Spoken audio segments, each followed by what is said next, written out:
Pour débuter l'année, Stéphane Bern a pris l'avion, direction Londres. Durant le voyage, notons que le célèbre animateur n'était pas seul. En effet, celui-ci était accompagné de son chéri de longue date, Yori Bayres. Arrivés dans la ville de Big Ben, les deux hommes ont joué les parfaits touristes en visitant des lieux historiques de la capitale.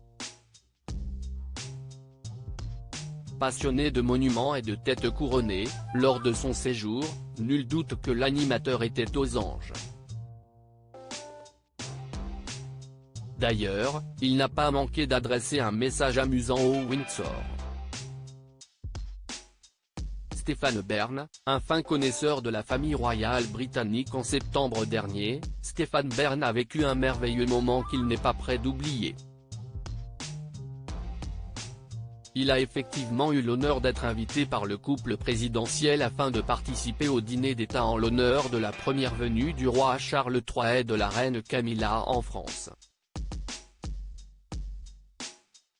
Ainsi, le sexagénaire a pu rencontrer de près le nouveau monarque et échanger de simples mots de politesse avec ce dernier. Bien que leurs échanges furent brefs, Stéphane Bern était tout de même content, lui qui est un grand admirateur de la famille royale britannique. Pour le féru d'histoire, les Windsor n'ont presque plus aucun secret. Il connaît tous deux et n'hésite pas à le prouver lors des événements spéciaux, comme les funérailles de la reine Elisabeth II.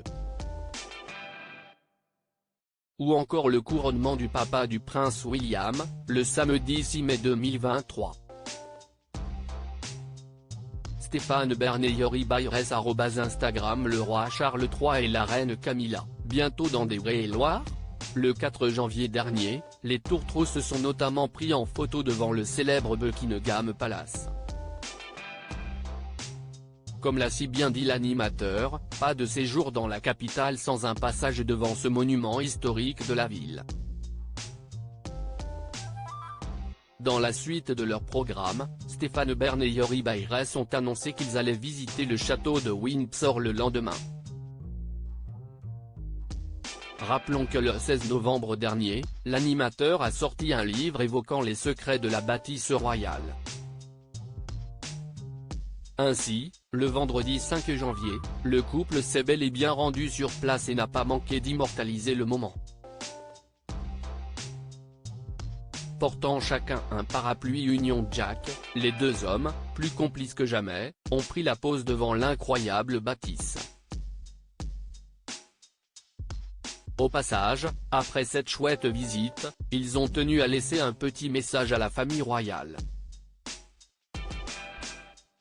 En légende de la publication, nous pouvons lire « Merci à la famille royale de nous avoir si chaleureusement accueillis au château de Windsor. Promis, la prochaine fois c'est nous qui vous recevrons au collège royal à Thirongardais pour le thé. » Pour information, il s'agit d'une demeure ancienne acquise par l'animateur et située dans le département d'Eure-et-Loir.